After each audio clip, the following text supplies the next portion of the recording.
Of a story from Billy Graham when he was, I think, preaching in Pittsburgh years ago. He was in the elevator, and there were a group of businessmen in there, and one of them leaned over to the other and said, "I hear Billy Graham is staying in this hotel too." And one of the other men who'd recognized Dr. Graham just pointed to him and said, "That's him." And the original man who voiced the comment to meet him, saying he'd heard he was in the same hotel, looked at Dr. Graham and said, "What an anticlimax." That story was told by Billy Graham himself. And what a beautiful story of a life so beautifully lived with Dr. Graham. If I may just for a moment go back to a personal moment I had with him. My wife Margie was with me, and it was 1983. I was in my 30s, speaking at Amsterdam 83 for the first time, of the three Amsterdams, 83, 86, and 2000. And Dr. Graham, whom I'd never met before, here he is larger than life, going from table to table, as you well said, David. He came over to our table, put his hand on my shoulder and said to me, "Your message that you're going to give, I have read the manuscript. It's the finest treatment of the subject I have ever read." And I was blown away by that comment. I said, "This is amazing, coming from Billy Graham."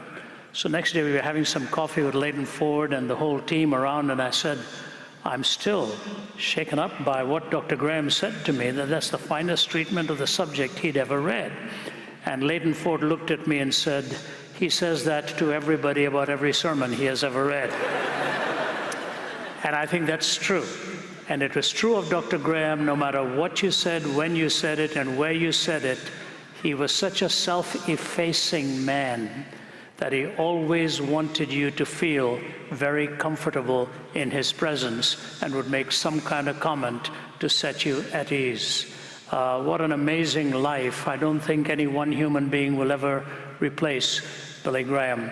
And as he has gone on to meet with the Lord, in fact, in one interaction I saw him have with a press reporter, the press reporter looked at him and said, "Mr. Graham, I've heard many preachers better than you.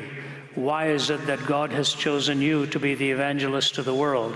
And Billy Graham looked at him and said, "When I get to heaven, that is going to be my first question."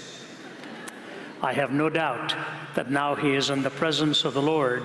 I doubt he would have any questions.